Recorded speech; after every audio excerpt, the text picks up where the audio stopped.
Okay, so I've been pretty hot about this ever since Hue Jackson opened his mouth.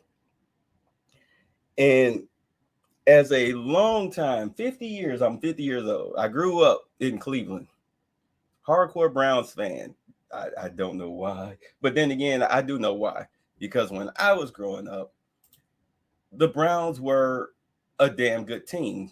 We had Marty Schottenheimer, we had Sam Ritigliano, we had Brian Sipe, we had Bernie Kosar, had Mack and Biner. We had Webster Slaughter, Reggie Langhorne, Ozzie Newsome, although he was getting kind of old. But me coming up from a kid up until I would say up until the Browns left, the Browns had a good they had a good team. They had a really good team. So of course when they left, everything went crazy. Of course, we know they got the franchise back. And as we know, when the franchise came back, they weren't doing too well. They sucked. They flat out sucked. So, when the franchise came, sorry, my YouTube kicked in. So we knew they sucked, and there seemed to be no way of getting out of their own way to become what they are today. No idea. There was no way possible we could see out of this mess. And one of the things that people kept saying was, well, we need a quarterback. We need a quarterback. We need a quarterback. We still need a quarterback. And when the new owner, Jimmy Haslam, when he took over the team, he kept going through coaches who and GMs kept trying to find a winning formula. And then finally, he hired Sashi Brown. All right, Sashi Brown, he's a brother. And he's a very smart dude. He's a very smart dude. And he decided because do understand, he came from the private sector. The private sector is corporations and businesses such as that Fortune 5, and he came from a Fortune 500 company. So he set out with a plan. It was a 4-year plan to rebuild the Browns. And the first thing he did was he knew he had to strip it down to the bare bones. He had to strip it down to the studs, because the only way to win in the NFL is you have to go through the draft and add a few key free agents,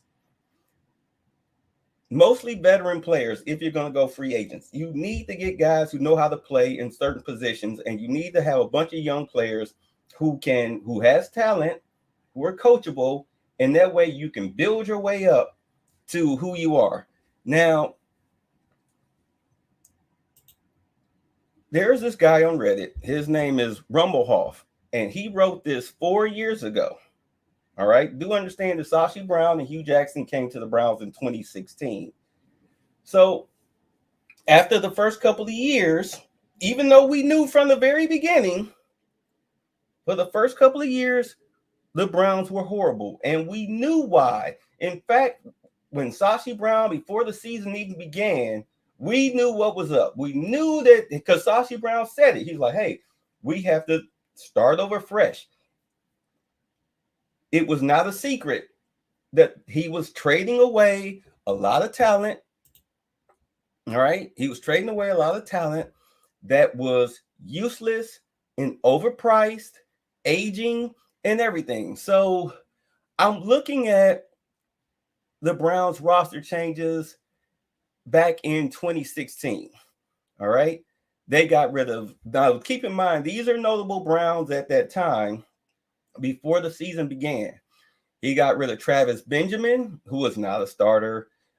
He got rid of Tayshaun Gibson, who really didn't even want to play here. And he's, an average. Well, at the time, he was an average at best safety. He traded. Well, I'm sorry, he didn't trade. He didn't sign Alex Mack. He let him walk because Alex Mack wanted a lot of money. Now, do keep in mind, you're stripping the team down because you need the money and you need the draft capital in order to be able to build a winner. It takes a few years. Like I said, Sashi Brown had a 4-year plan. The first 2 years you're supposed to suck. Year 3, you're supposed to show market improvement. In year 4, you should be able to be very competitive in the NFL. Now we're in year 5, I believe, from Sashi Brown's plan. Yeah, year 5. Year 5 just happened. As we saw, year 4, the Browns went to the playoffs. They beat the Steelers in the playoff game and almost beat the Chiefs in a divisional round at home. Save a few bad calls and missed calls in that playoff game, and an injury at left tackle where they had some guy off the street who's not even on the team anymore trying to protect Baker Mayfield's blind side. The Browns lost that game, but Sashi Brown's plan came into fruition. So in all honesty, we do owe, as Browns fans, we owe Sashi Brown a lot of credit. And everybody said this last year. Like, if it wasn't for Sashi Brown, we wouldn't be where we are now. Now, he was fired in the middle of the season in year 3. Okay, he was fired in the middle of the season in was it year 3 or year 2? I believe it was. Oh, I'm sorry. He was fired in the middle of the season of year 2. All right, because he refused to make a bad trade on the behest of Hue Jackson, where Hue Jackson wanted to give up 2 draft picks, a 2nd and a 3rd, for A.J. McCarron, who, as we know, is a garbage quarterback. If you are an NFL fan, you know A.J. McCarron is a garbage quarterback. He's never been a starter. He will never be a starter. I'm surprised if he's still in the league. All right. Hue Jackson wanted to give up 2 key assets for a horrible quarterback. Now, do understand the 2nd round pick that Hue Jackson wanted to give up. You know who that 2nd round pick wound up becoming? Nick Chubb. So if that would have happened, we'd have missed out on Nick Chubb. At any rate,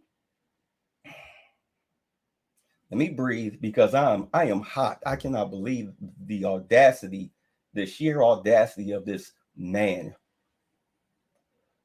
So Sashi Brown got fired for that. Now, do understand that what we as Browns fans know of Jimmy Haslam, the Browns owner, the word on the street was, and this is going back for the past couple of years, that if you are the last person to have his ear, the owner, then he will more than likely bend to your will. So Hue Jackson was the last one who had the word with the owner, and Sashi Brown got fired. Now, Sashi Brown did nix that trade. I have no problems with what he did. That was ingenious. It may have cost him his job, but it saved the team. He fell on the sword. The trade deadline was coming up, like the last time you could make a trade. It was coming up about 4:00 that day. If you didn't get all your trades in, then that was it. Whoever you had on your roster, you're stuck with them unless you cut them or signed a free agent. They sent the paperwork after 4:00, like 4:07 or something. They sent it to the league office and to the Bengals, and they were like, well, what are you doing? It's too late. Like, so Sashi Brown sitting there like, oh, well, I guess we get to keep our draft picks. So he got fired for that. At any rate,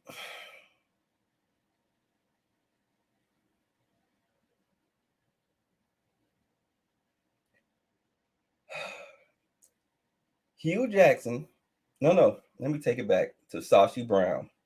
Sashi Brown, the genius of this man, is straight out of the playbook for anybody that's trying to reorganize their organization. Now, let me take it back to what this Redditor wrote 4 years ago. He said, evaluating situations like leadership and organizations is sort of a hobby of mine. It's interesting, and I enjoy diving into what happens, and maybe I learned something, because I want y'all to understand how Sashi Brown was working, what he was thinking, how his business side came out to build the Browns into what we know them to be now. He said, looking at the Browns situation this year, last year, and what happened since the expansion, keep in mind 4 years ago he wrote this, I have a hypothesis about what we are expecting right now. It goes as follows. If companies need to make a major cut down, reorganizing, etc., the CEO sometimes gets changed. And there's a specific reason for this. The new CEO has to have experience that will make the change more efficient and smooth. This is his specialty. When the change has been made for a change that can take 2 to 5 years, the company is slimmed down, hopefully more efficient. They have to cut a lot of the stuff under the table of quote unquote bad marketplace, a big new competitor changing the game, government, or similar. Many situations can set up a need for a big change, and a company can, in many ways, build under this to make a change appear more needed than it maybe is. I'm reading what he wrote, so excuse, you know, everything, the sentences and structure and wordplay. Over the next few years, the company should be slimmed down a lot and the employees will be more efficient by average. The company thrives in the new executive management and a lot of changes has been made. What happens next is that the CEO that made this change will be cut. His job is done. The company, excuse me, the company that now still has a lock on all hiring, focused on building the talent in-house and setting difficult and tough goals for the size and number of the teams. But the CEO will be cut. He has probably done an amazing job and is maybe respected by the public, probably not by the employees, for saving the company at a time of need, which makes the cut of said person seem hard to believe. Because do understand, as Browns fans, we were pissed that Sashi Brown got fired. But reading this, I understand it. But this is planned. The CEO only worked at the company to slim it down, do all the unpopular decisions, and take that responsibility and bad opinions with him when he leaves. He is paid to be the unpopular boss, and his job is done. Now, do understand, when Sashi Brown got fired, he immediately went to the Philadelphia Phillies in order to turn that team around, because that's what he does. He turns around organizations. Back to the Redditor. What then comes is the new CEO, John Dorsey, and from the very beginning, he talks about the future in a new way. He will stop the route of the old boss. Now it's time to give back to the employees. New employees will again be hired. Money for internal pleasing like parties and such is back to normal, and the company is at an all-time high at positivity, and the employees again thrive. The new employees' breaths, this is what he wrote. Fresh into the company, stress will be lowered by a big margin and everyone is happy. The company is growing and hits records, all-time highs. The company is better than ever and the new CEO is regarded as a saving grace. Sorry, but we didn't give a lot of credit to John Dorsey as Browns fans, because what he built on what Sashi Brown was doing. It's just like when Tony Dungy got fired from Tampa Bay and the guy Chucky, I forget, John Gruden, when he took the Bucks to the Super Bowl the following year, everybody said that's Tony Dungy's team. They didn't give Chucky a lot of credit. They didn't give him credit for that. Like, yeah, okay, you got him over the hump, but that's Dungy's team. But back to the Redditor. But it was always the plan. The owners knew how everyone would react, and they needed a person to be the unpopular guy and be able to take all that negativity with him when he leaves. He never was supposed to be popular. He was the man doing every hard decision and be the fall guy when the change was done. This way, the company goes through a tough period and gaining a lot from it. They push out all employees not pulling their weight, push people to take on more responsibility, and often changing the mentality where working hard and stressful is more implemented with the employees. The company has a more competitive advantage than before the crisis. Now, do understand, Hue Jackson took a lot of heat for losing those games, going 131 the first 2 years. All right. He took a lot of heat, and Hue Jackson, during his 2.5 years as the Cleveland Browns head, this is me talking, during his 2.5 years as the Browns head coach, his famous phrase that everybody was repeating at that time before he did a press conference, it was almost like a drinking game. Like everybody take a drink every time Hue Jackson says, I have to look at the tape. I have to look at the tape. I have to look at the tape. He said that every time somebody put a mic in his face and asked him a question about the Browns, I have to look at the tape. I have to look at the tape. Dude, how much tape do you need to watch? But I get it. I get it. I mean, what else can he say? Okay, now back to the Redditor. He said, I see similarities in the Browns. Sashi Brown never was regarded as the evaluator of players. And that's true because I'm going to go through the draft picks in a second. Not all of them, but I'm just going to talk about the notable ones. And his job never was to be that. His job was to slim down the team, which he did, make room for future endeavors, and get a solid team in place to next year unleash the savior, which he did. The savior is Dorsey, not really. He is set up to succeed, and all the sexy positions is open, and he can make this team his own. Sashi got safeties, D-line, O-line in place. The sexy positions is left, wide receiver, quarterback, DBs, and probably running back. The playmakers. Now, we did get new offensive linemen. We did get Nick Chubb. We got Jarvis Landry. We got OBJ. We got Denzel Ward. We got Greedy Williams. Okay, we got Jabril Peppers. We had players. All right, so it makes sense for Sashi to trade down, get a solid platform, but he didn't. He didn't trade down. Make the cap room huge and set up a good draft for the incoming GM, which he did. It attracted a well-liked GM to see the Browns a solid position to win. The Browns got what they wanted, the ability to attract talent, and this starts at the top. The Browns is a blank slate with every chance on earth to succeed, which now they are, and there's only one way up from here. The new GM will be well-liked and respected no matter the result the first year. Actually, after that first year, when he hired Freddie Kitchens, let me tell y'all what happened. Better yet, let me finish this, then I'll tell y'all what happened. When the Giants made the cuts, the Browns knew they had to make the move. They would not let the plan go away from them to secure. Okay, all right, I'm done reading that. Because he said, okay, the edit, he put an edit. English is my second language. That makes sense. Hopefully this makes sense to you all as much as I'll. Anyway, all right. So that's enough of that. So when Sashi Brown,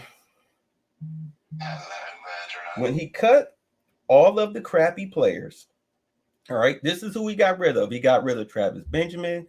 He got rid of, like I said, he got rid of Tayshaun Gibson. These are notable players. Alex Mack, Craig Robertson, who wound up going to New Orleans. Mitchell Schwartz, who wound up going to Kansas City. All right. He released Dwayne Bowe, who was too slow, too old, and was way overpaid. He let go of Carlos Dansby, same situation. He got rid of Johnny Manziel. We know he was a head case. He got rid of Dante Whitner, too old, too slow, way overpaid, and Brian Hartline, too slow, didn't have too much of an ability.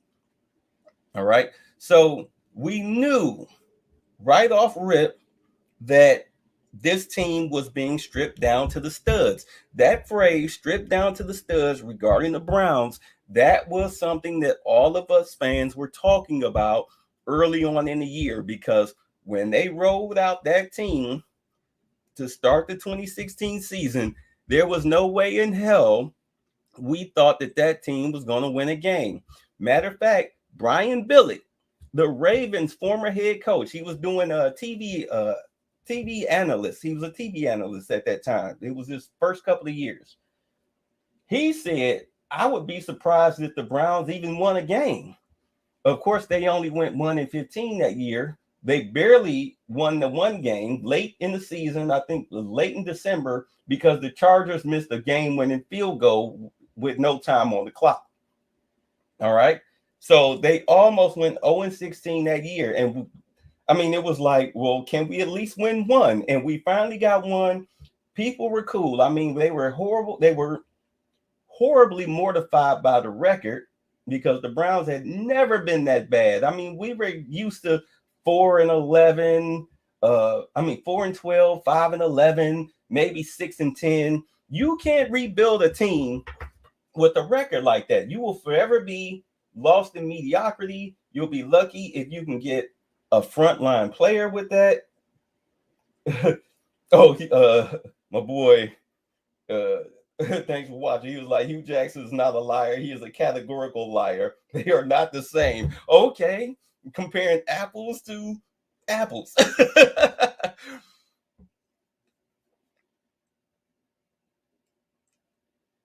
We knew what the plan was.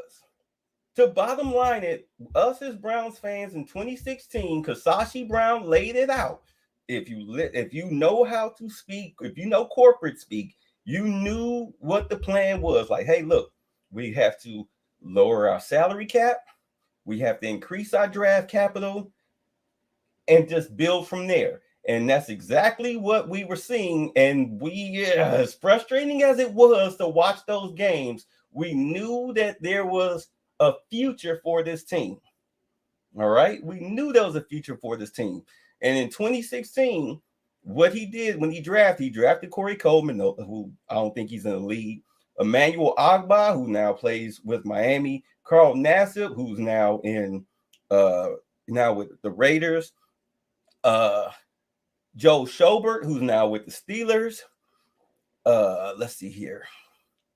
Rashard Higgins, who's still with the team, and a lot of these other guys are gone. All right, because just because you have draft picks and you draft players does not mean that they can play. All right, because in the Browns draft, they had 3 third-round picks, 4 fourth-round picks, 4 fifth-round picks, and of course, a 7th-round pick. So they had draft capital. Now, here are the notes. The Browns traded, these are the notes. Now, in the 2016 season, the Browns traded their original first-round selection to the number 2 overall to the Philadelphia Eagles for the Eagles' first, third, and fourth-round selections, as well as the Eagles' first-round selection in 2017 and the second-round selection of 2018. The Browns would then trade the number 8 and the 6th-round selection to the Tennessee Titans for their first and third and the second-round selection in 2017. The Browns traded their 3rd and 5th round selections to the Carolina Panthers for their 3rd, 4th, and 5th round selections. The Browns traded their 4th round selection to the Oakland Raiders for their 4th and 5th. The Browns traded their 7th round selection to the Dolphins for their 7th round selection. Oh, and cornerback Jamar Taylor, who played a couple years. He was okay. So, as a result of a negative differential of free agent signings and departures that the Browns experienced in the 2015 free agent selection period, the teams received 3 compensatory selections for the 2016 draft, selected 138th in the 4th round and selected 172 and 173 in the 5th round.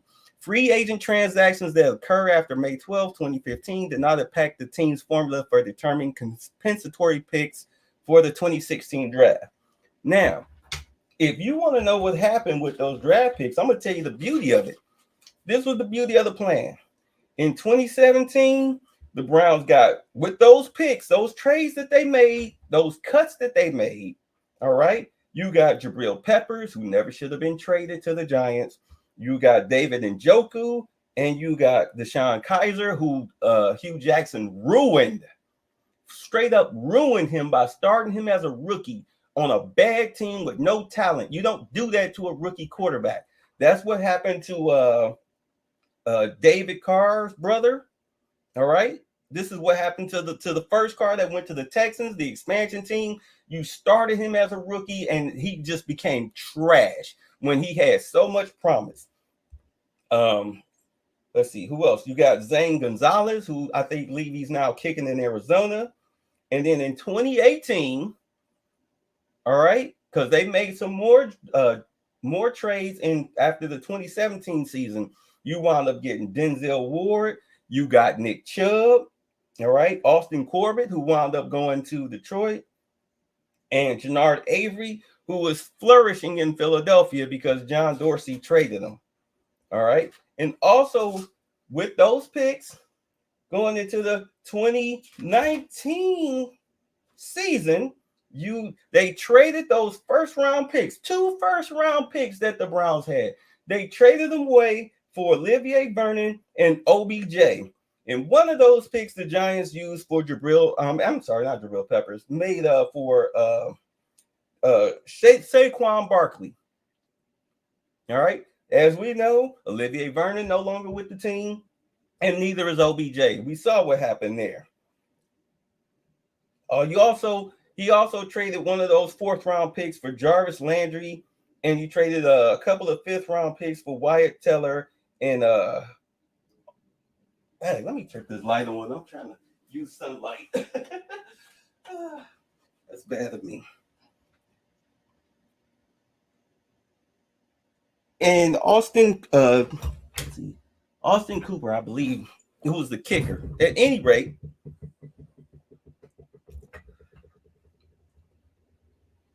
bumbling picks, that's on you. That's on you. That's not on Sashi Brown. That was on Dorsey. All right.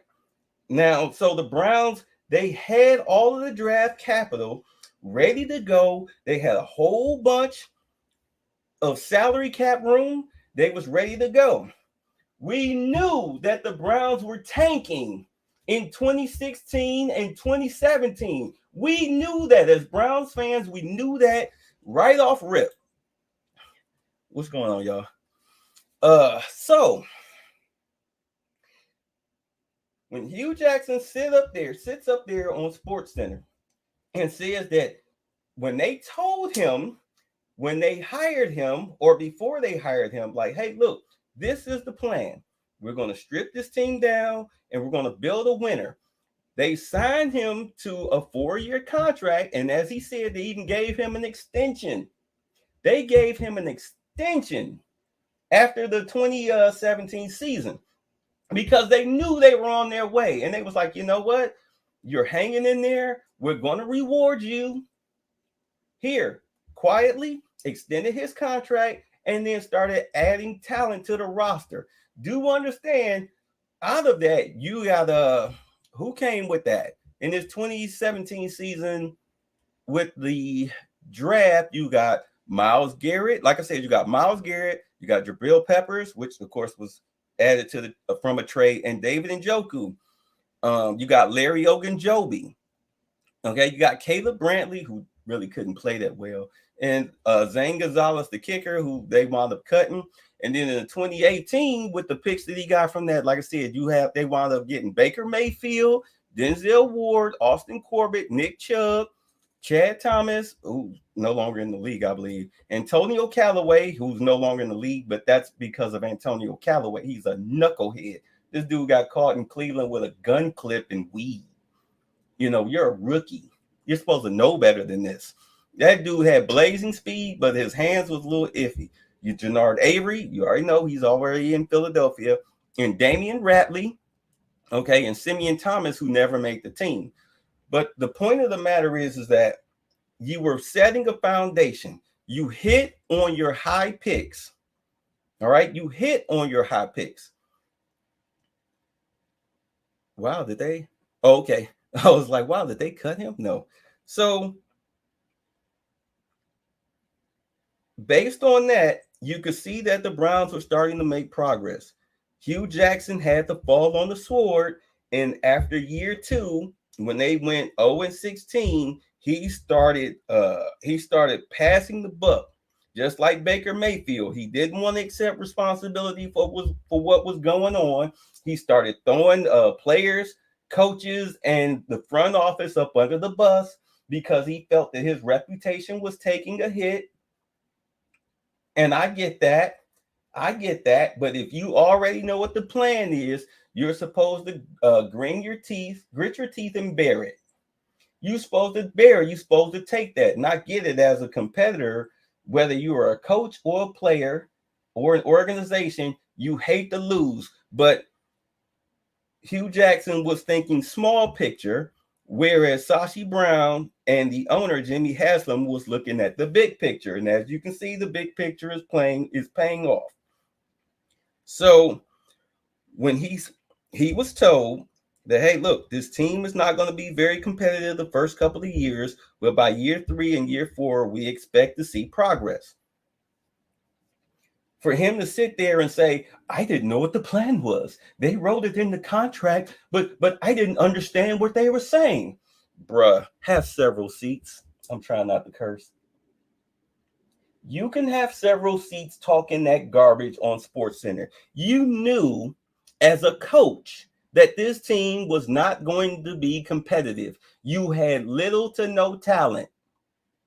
And what talent you did have, they were developing. They were young players. I don't think the Browns had a player over the age of 30 as far as the majority of the roster. I think about 95% of those rosters the first 2 years were players under the age of 25.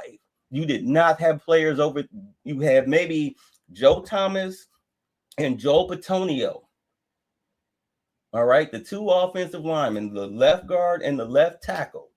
Those guys, and maybe the center. You had guys who were over the age of 30 that had veteran experience. You had a few players on defense who were over the age of 30, but after that, you had a very young roster. So yes, you're not expected to win. Nobody in the front office expected him to win the first 2 years. They didn't expect it because they knew it was sheerly impossible. And for him to sit up here and say, well, I went to the league office and I tried to snitch on them about what they were doing. I talked to Roger Goodell. Hue Jackson, let me ask you a question. What exactly did you expect Roger Goodell and the NFL to do? Tell the Browns that they couldn't cut aging overpriced talent? Did you think they were going to tell the Browns that you had to sign overpriced free agents? No. Yes, it was a tank job. It was not a secret, but there's nothing the NFL can do about that. Teams are allowed to cut and trade players how they see fit. There's nothing they can do. They can't tell you what to do with your team when it comes to players in that capacity, as long as it follows the letter of the law that the NFL has set when it comes to players and releasing, injury, hiring, etc. So you wasted your time. You went crying to the NFL commissioner like a little bitch. You wasted your time. And you knew what the plan was. To sit there to say that you didn't understand the language in the contract as an NFL coach. Dude, either you're telling us that you're a fucking moron, you're telling us you're completely obliviously stupid, that your agent and your lawyers, they couldn't explain it to you, in a sense that you as a grown man over the age of 40 couldn't understand it. Either you're telling us that or you're lying. You're lying. And as far as him being paid to lose games, that's a lie in itself, because you weren't paid to lose games. You were paid your regular paycheck. You didn't get any incentives to lose games or anything like that. You were just paid your regular contractually obligated salary to coach the team. They didn't pay you to throw games. All right? They didn't send you out there, hey, kicker, kick it wide left. I know we might win the game, but kick it wide left, so that way I can get my bonus money. No, that's not what happened. And when you talk about bonuses, let me get into this. When you talk about bonuses, let me tell you who gets bonuses for as far as in the NFL, especially in the executive office. When you're an executive, for those of you who are an owner of a company, of a large company, or for those of you who have been managers or in management, everybody knows that if you come in, okay, under budget, if you do not go over budget, if you come in under budget, you get a bonus. You get a bonus. You get paid a bonus for saving the company money where it matters most. Now, as I explained in the Brian Flores video, The NFL, as an NFL team, you get your portion of the TV contract, you get your portion of NFL merchandise that they sell themselves concerning all the teams. All right. You get a cut of the commercial money, like advertisers, you get a cut of that. You get a cut of a lot of money, but what you make, the merchandise that you sell as an individual team, that's your money. Okay, that's your money. What you make on ticket sales, that's your money. What you make on concessions in your stadium, that's your money. Okay, that's your money. NFL owners will tell you owning an NFL franchise is like printing money. There's no way you can lose money, which is what pissed off a lot of people about what happened with the Browns and Art Modell when he moved the team, because he was crying about getting a new stadium, even though, I want y'all to understand, even though back then when Art Modell owned the Browns, it was a packed house every game. It was a packed house every single game. He wanted the city of Cleveland to build him a stadium. He didn't want to put no money down because he had made all of these bad investments and it had cost him a fortune. But dude, that's on you. That's on you. It's not our fault. You're a moron. That's on you. You mismanaged your money. Keep in mind, this was before the TV deals and all of this stuff. But you had the money to build your own stadium, but he didn't want to do that. Thus, he moved the Browns because he needed money. He needed quick cash. But getting back to Hue Jackson.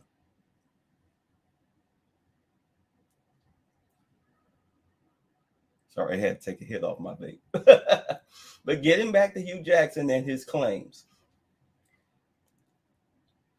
The executives, they got their bonuses for coming in under budget. Okay. The players who had incentives in their contracts, if they reached their incentives, they got their bonuses. Okay. Now, if you don't understand what that means, let's say, okay, Antonio Brown is a prime example of what happened with him in Tampa Bay this year. He needed just 8 catches with 2 games to play to get a bonus. All right, to get a bonus to reach an incentive in his contract, he would have got paid. He would have made more money because he got an incentive-laden contract. If you can get this many catches, you end the season with this many catches or this many yards or this many touchdowns, or you get this many snaps, you get 500,000 here, $1 million there, etc. Whatever the incentive is. Because what it is, when you get an incentive-laden contract, you are a risky player, quote unquote investment, and they want you to go out and prove it. They want you to go out and prove it. Just like with rookies, like prime example, Baker Mayfield right now, he's still on his rookie deal, which is and with the rookie contract, you get 4 years. You already have your money set. All right, because rookie contracts, there will no longer be, you've never played a snap in the NFL. Here's a $50 million contract because you were the number 1 pick. There's no more of that. It's all capped. So Baker signed his 4-year contract with a 5th-year option, which means the team can pick up an option on a prove-it year. And if they pick up the option, it's either a prove-it year or right now we don't have the salary cap space, but we'll try to work it out next year. It's one of the two. So the Browns picked up Baker Mayfield's 5th-year option going into next season, but he was expected to sign the contract this past year. He played like crap. You can blame it on the injury all you want to, but the injury has nothing to do with your ability to be able to read the defense and get the ball at least to the spot where the wide receiver is, which he failed to do all year. So, of course, we're talking about getting rid of Baker Mayfield, but that's a whole nother video. But the money is there. Whether you make the money or not is an entirely different thing. So, yes, can Hue Jackson show with proof that, yes, the Browns knew they weren't going to win. They knew they were going to be bad for the next couple of years. Yes, he can show that. And the Browns, I mean, I'm sitting up here this morning. I'm listening to all of these Sashi Brown interviews, his press conferences from all those years ago, back in 2016. We already knew. He had already laid it out. Okay. The moves that he was making, you could already see it. So, no, it wasn't a secret. And yes, they'll be like, yeah, we told him this. Yes, it was there. I mean, it was quite obvious that we were rebuilding. What the hell do you think a rebuilding process entails? What do you think a rebuilding process entails? Like, you really think that it means that we're just gonna, within 1 year, have all stars all across the board at every position? Huh? You know how hard that is? And you can't keep those people either because of the salary cap. And players getting mad about their touches and injuries and all that, and bad coaching, whatever. The Rams are a prime example. This is the stark difference. The Rams and Bengals in this Super Bowl, it's a tale of two teams. The Rams built their team through free agency. Okay. They built their team through free agency and trades. Because remember, they got Matthew Stafford, they got OBJ, they got Von Miller, and a few other players. What's that guy? Jalen Ramsey. These are through trades and free agency. So, yes, they bought them a championship team, whereas the Bengals, their team is mainly made up of draft picks. Joe Burrow, Jamar Chase, okay, T. Higgins, okay, Joe Mixon. These are draft picks. These are draft picks. These are what, second and third and fourth year players that are now playing in the Super Bowl for the Bengals. Okay, a tale of two teams. So you can see how you can either build a team through the draft or you can do it through free agency and trades. All right. The Browns decided to go through the draft. They added a few key free agents in certain spots, but the majority of their team is built through the draft. They had a lot of draft capital at that time. Of course, Dorsey squandered a few of it, few picks with stupid trades and everything, which of course got him fired in Kansas City. Because I don't know if y'all know this, but John Dorsey was the GM of the Kansas City Chiefs when Andy Reid got there.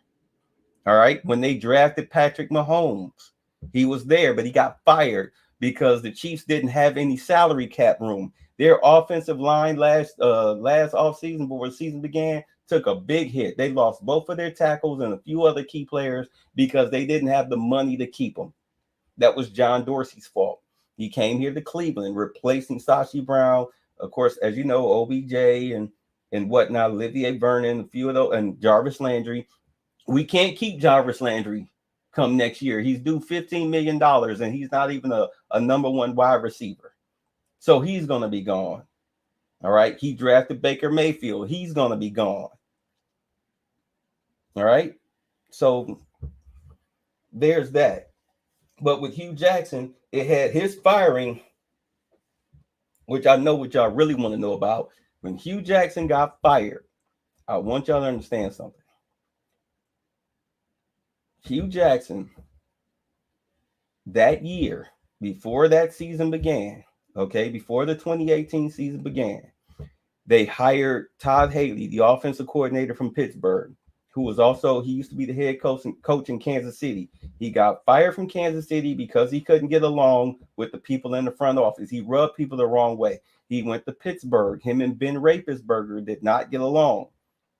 All right. So he wound up, quote unquote, being fired / released, no contract extension in Pittsburgh. So he got hired in Cleveland to be the offensive coordinator because people were saying, because at the time Hue Jackson was calling the plays and the pressure was on, like, hey, dude, maybe you need to relinquish the play calling duty. So that way, as a head coach, you can focus on the whole team wholeheartedly the way a head coach is supposed to do, because that was his second head coaching job. The reason why this was his second head coaching job, because when he was with Oakland, the shenanigans and craziness that he was doing inside the office wound up getting him fired. So now here we are in year 3 in Cleveland, and he was doing both of them, Todd Haley and Hue Jackson, both doing inner office BS, messing with each other to the point that both of them got fired at the same time. Now, Hue Jackson, while he was there, and I want you to understand something now, because we knew that there was a problem in year 3 because the Browns were on Hard Knocks. And those of us that are Browns fans were watching Hard Knocks, and Hue Jackson, who is very, very, very egotistical, all of that was coming out during those episodes. Calling Baker Mayfield in the office to tell him you won the backup quarterback job. Like, dude, what the? You really had to call me in the office on TV, on camera, and say that? Like I'm supposed to be excited? Like I'm the number 1 pick. If I'm not the starter, I expect to be the backup. What was this? Okay, getting into it with Todd Haley on camera, getting into it with Freddie Kitchens, who eventually became the head coach. What a mistake that was. On camera, acting all fiery in meetings, yelling and screaming and cursing and whatnot. And the messed up part about it was we sitting there watching Myles Garrett and the other players looking at him. They were so unfazed by his theatrics that it later came out that the players were like, Hue Jackson doesn't normally act like this in these meetings. Like he's only doing that. He's hamming it up for the cameras. His hubris started coming into fruition. Him and Todd Haley, they were getting into it so bad that Hue Jackson was spying on Todd Haley's offensive meetings with I'm serious, I'm dead serious, with a glass up to the door, listening to the meetings. People are walking by him in the hallways, and he's sitting there with his ear to the door through a glass, listening to the offensive meetings. This is how silly Hue Jackson was. This is how bad it was inside the front office with him and Todd Haley. The Steelers game, the game that Hue Jackson got fired immediately afterwards, Todd Haley was sabotaging the offense because Hue Jackson accused him of that, and you could clearly see that. He was sabotaging the offense in the hopes of getting Hue Jackson fired and then him possibly being promoted as interim head coach. It was a power play. Of course, everybody in the office knew what was going on, so they fired both of them. They got rid of both poison pills. Greg Williams wound up getting promoted. The Browns went 5-3 and was a pass away from making the playoffs. They were a pass away from making the playoffs with Baker Mayfield as a rookie quarterback. Okay, with Nick Chubb as a rookie running back, running all through people because Greg Williams, he steadied the offense instead of, and I think this is another reason why Hue Jackson got fired. If you have a rookie quarterback, I mean, this is just common sense. If you have a rookie quarterback, you're supposed to rely on your power running game, your play action passes, and throw when you need to, and hope your defense can at least hold teams to under 21 points to at least be competitive. Hue Jackson with both Deshaun Kaiser and Baker Mayfield wanted to run this wide open offense. With Tyrod Taylor, it wasn't a wide open offense. When they had Tyrod Taylor starting the first few games before he got hurt, which forced Mayfield to play power running game. Suddenly now you want to run, the Tom Brady offense or whatever. Whoever was high flying and passing 4,000 yards, you wanted to run that offense with guys who didn't know what the hell they were doing. Like they still running around with their college sweaters and jackets on, and you're trying to get them to run this complicated offense that made no sense, that they barely understood, and the team, of course, was going nowhere. So him as a coach, crappy head coach who refused to take accountability, refused to accept responsibility, and lost control of the team. So he didn't get fired. He didn't get fired because he was black. Okay. There was nothing, absolutely nothing racial to do with his firing. Absolutely nothing. Because when he got hired, They showed it on video. The whole front office staff was lined up waiting for him to come in the building, and when he did, they all chapped and clapped and cheered because he was the hottest coaching candidate at that time. But his behavior is what led to him getting ousted. Behavior and coaching ability as far as a head coach. Those are the two things that got him fired. He wasn't paid to tank games. He wasn't fired for anything racial. Okay? All that stuff that he talked about was a bald-faced lie. Now, in his head, he may be telling the truth, quote unquote, his truth. Anything outside of the truth is a lie. Anything outside of the truth is a lie. When people say my truth, it's a lie. It's an quote unquote alternative fact. This is my interpretation of it. Yeah, well, that's not the truth. That is completely not the truth. That's not what happened. That's why they say there are three sides to every story. Person A side, person's B side, and somebody sitting outside the box. If they have common sense, there's the C side. They put both stories together and they see it for what it really is. And that's what we as Browns fans, that's what we saw. We saw what it was really about. Hue Jackson's not a great coach. He's a good offensive coordinator, but he's not a good head coach. Flat out. So him trying to join in on Brian Flores's lawsuit, that's fine. If you want to support the brother, we ain't got no problem about that. But don't act like that your failure was 100% the Browns. I mean, they gave you a contract extension after the 2017 season. It was a 4-year plan. You got fired in the middle of year 3 because of the BS you were pulling behind the scenes. Had nothing to do with race, had nothing to do with tanking. As an organization, everybody was on board with what was going on, including him. That's a bald-faced lie to sit up there that you, as a grown-ass man who's been in the league for over 20 years, did not understand the language that was in the contract. That you didn't get anybody to explain it to you if you were that damn ignorant to understand what you were reading. That's a bald-faced lie. A bald-faced lie. And this is another reason why they got rid of Hue Jackson, because he couldn't be honest. He could not be honest. He started to always pass the buck. Matter of fact, him talking about I need to check the tape. I need to look at the tape. That was him not accepting responsibility for what was going on. That was him passing the buck on to the players, which he is still doing now, passing the buck on to the front office. Well, I got fired because of the front office. Yeah, they did fire you. But why did they fire you, Hue Jackson? Why don't you tell people why you got fired? Why don't you tell people that as a grown-ass man who's been in the NFL for as long as you had, you knew you couldn't win with a team that was bereft of talent? You trying to tell me that you didn't know what they were doing when Sashi Brown got rid of aging, overly paid players and was stocking draft picks? You mean to tell me you didn't know what the plan was? You really expect us to think that you're that damn ignorant and dumb?